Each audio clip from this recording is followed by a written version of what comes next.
Good afternoon, Hobart. It is about 3 o'clock on Friday this time, and it's time for our HTV Live. I, as always, am your host, Mr. Crouch, and I'm joined with...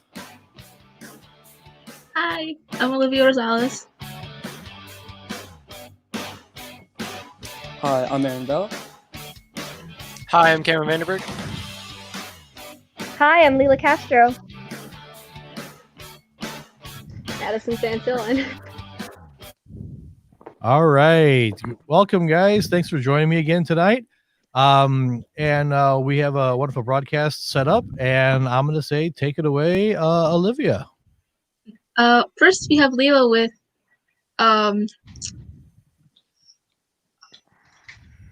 quarantine karate. Sorry.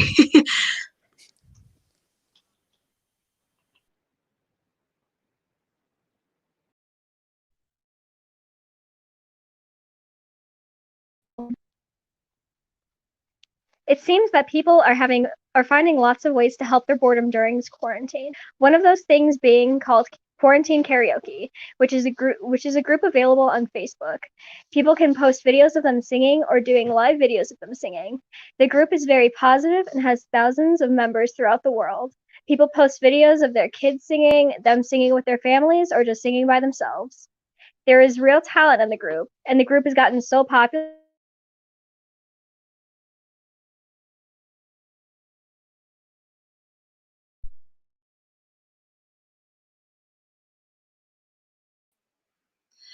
It seems that we are having technical difficulties, so we'll just go to our next story with sports. The NBA Players Tournament took off, finishing the tournament just 6 days after the first round concluded. The second round was made up of Andre Drummond, Trae Young, Roy Hachimura, Devin Booker, Derrick Jones, Patrick Beverley, Montrezl Harrell, and DeAndre Ayton. It's a lot of people. All of the games played in this round were exciting except for the Devin Booker and Roy Hachimura game, which was 71-55. All the players that advanced onto the semifinals were Devin Booker, Montrezl Harrell, DeAndre Ayton, and Patrick Beverley. Close games was the memo of the round, with the biggest score difference being 7. The Suns duo and Devin Booker and DeAndre Ayton were the two to advance onto the finals. In the 2-game series, Devin Booker took home the title with $100,000 to a charity of his choice. But looking into the games, in Game 1, Devin Booker, playing as the Houston Rockets, beating DeAndre Ayton, playing as the Los Angeles Lakers, with a final score of 72-62. The second game looked identical to the previous one, with Devin Booker winning. Yet this time, it was in a new house. Devin Booker's Nuggets traveled to Milwaukee to face DeAndre Ayton's Bucks. The first half was close, with a 2-point difference closing in the second quarter, but the second half was all Booker, with the biggest difference being 15 in the third quarter, and in the fourth quarter, the biggest difference being at the end of the game with 12 and a win for Devin Booker. 9 honorees were inducted into the NBA Hall of Fame. The 3 biggest names were Kobe Bryant, Tim Duncan, and Kevin Garnett. All 3 of these players left their mark on the basketball world with famous sayings like Kobe's last words on the basketball court, Mamba out, and Kevin Garnett's anything is possible after winning the 2008 NBA Finals.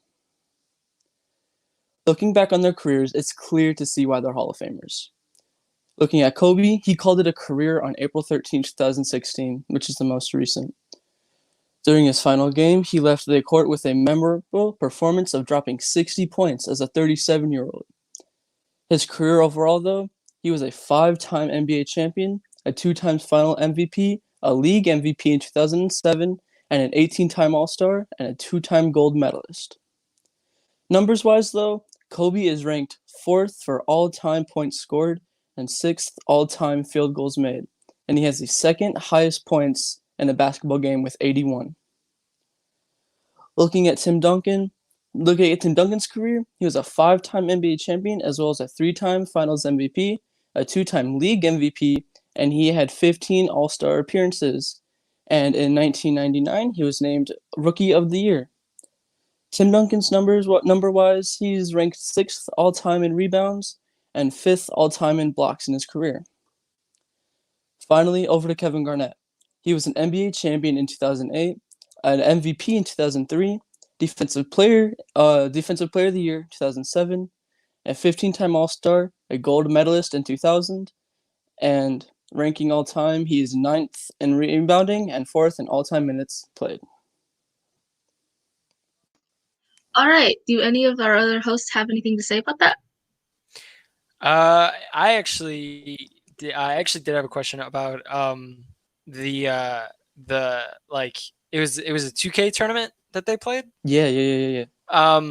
Is there any news for the NBA if the once the like actual season gets started again, if they will continue doing the 2K tournament? I don't know.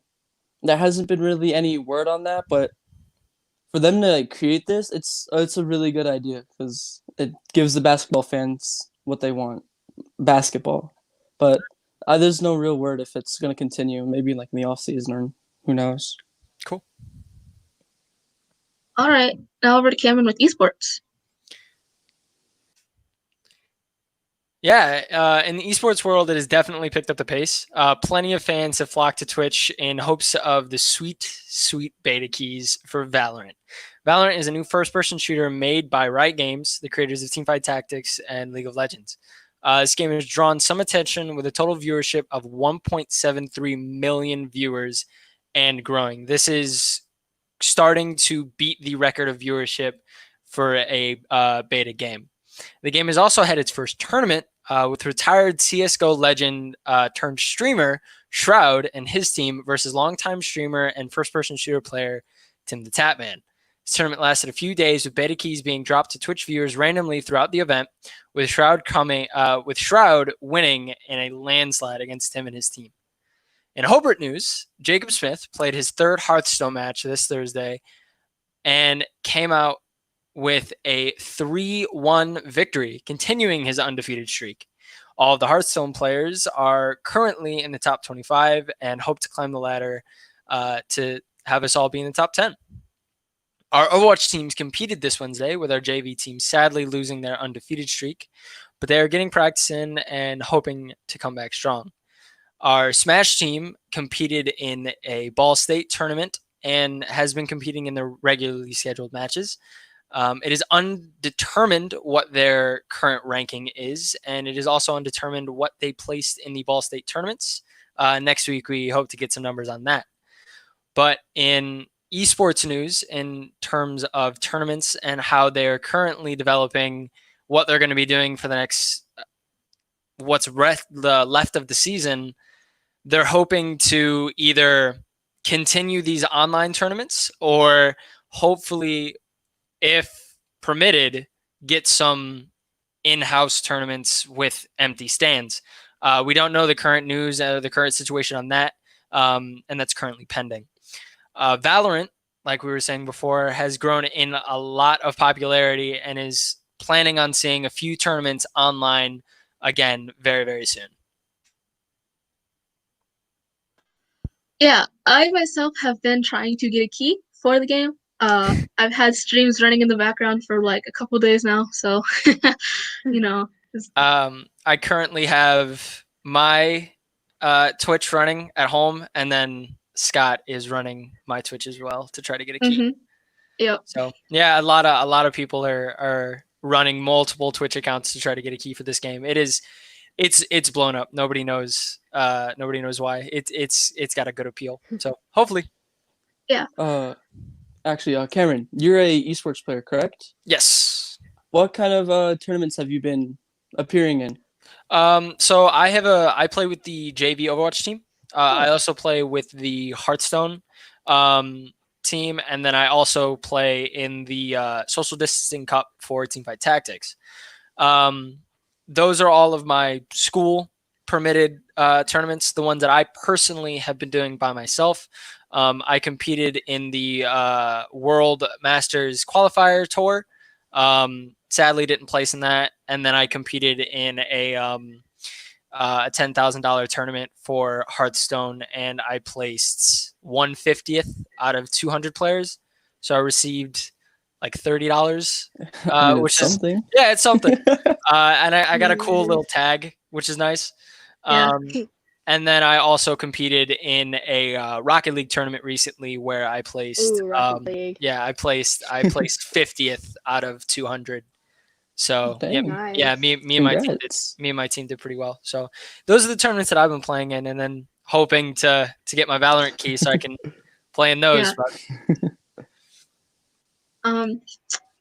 Since no one else has anything to say, we're gonna go over to Maddie with the importance of having a schedule.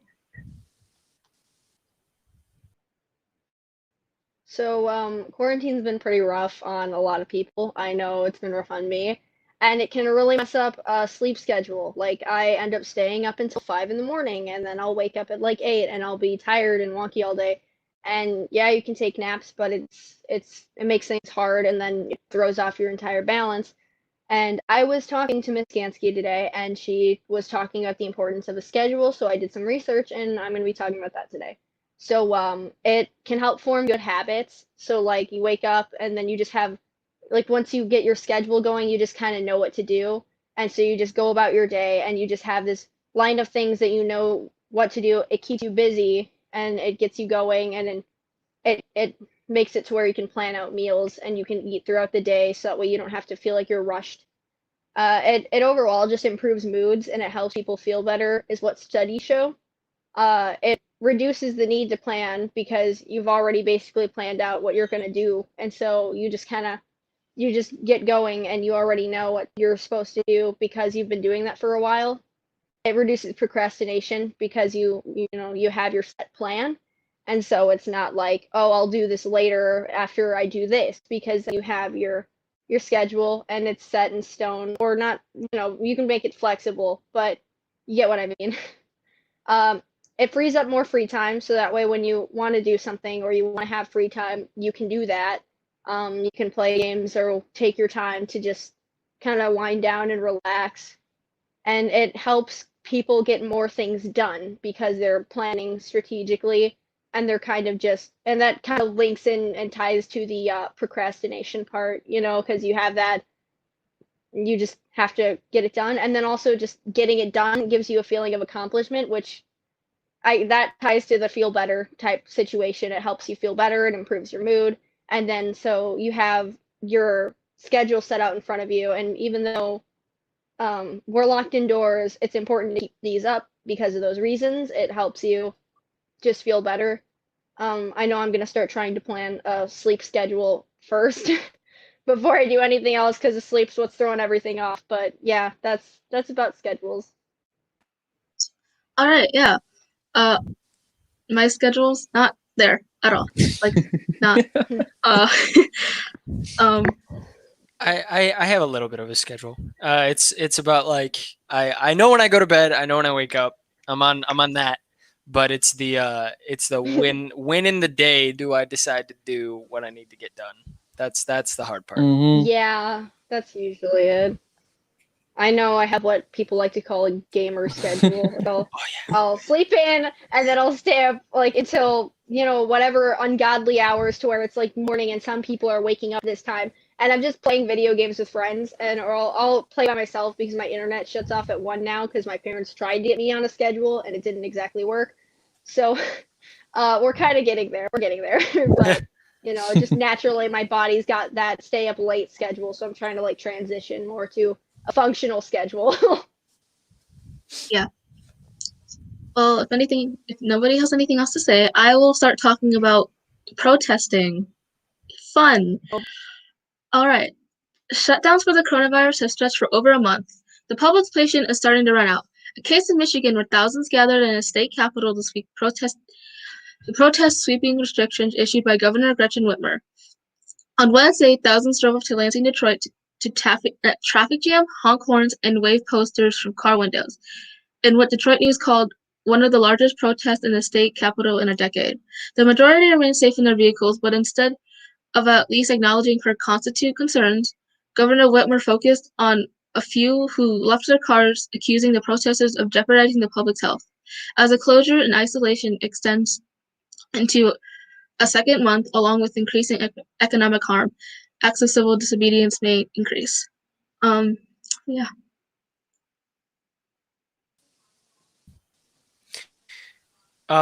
So with what we're seeing in Michigan and how people are like starting to protest the like the social distancing and like stay in your homes, like stay where you are type thing. What what do you expect to see like future wise if this continues to be a stay in your house type scenario? I don't know. I feel like people might start to like push more back at the government. Do Or I you don't know. do you see it getting violent, or do you see it being more like just like, hey, let us out of our houses, or do you see I like think it might be like, I mean, I'm sure it's already gotten violent with people getting over toilet paper. Like I'm sure that's a thing that's already Oh. that's already started there. And it's only either gonna get worse or it's like it's either gonna like keep going the way it is now or it's gonna get more violent. Like it just depends on like what the public wants or whatever. Because I think it's crazy that the public doesn't really like people understand, but they don't seem to care. Like it's important, and you're not only putting yourself at risk, but you're putting others at risk. And it's I don't know. I don't know how to yeah. explain my disappointment in humanity right now. I think the thing that we all need to remember is that we're all in this together.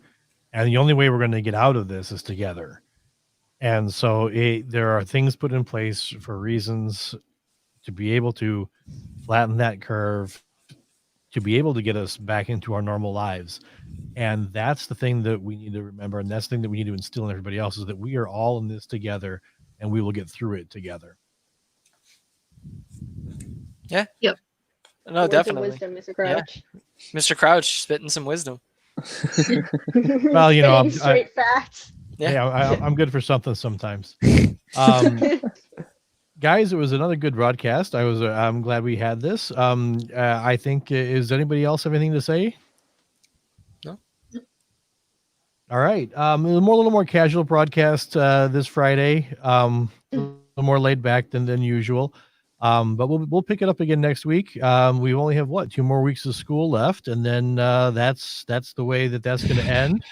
It's crazy. So yeah, we are ending school May 1st, and some of you I'll see next year. Some of you I won't.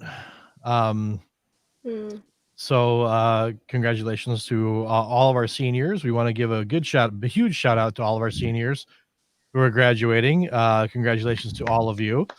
So that's a great thing that's going to be happening. And we'll keep you guys posted on what's happening with celebrations and ceremonies and what we're going to do with all that fun stuff. So at the end of our broadcast, I'm going to have to say that I am Mr. Crouch, and I'm signing off. I'm Cameron Vanderberg, and I'm signing off.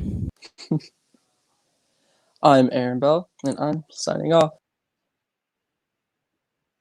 I'm Madison Santillan, and I'm signing off. And I'm Olivia Rosales, and I'm signing off.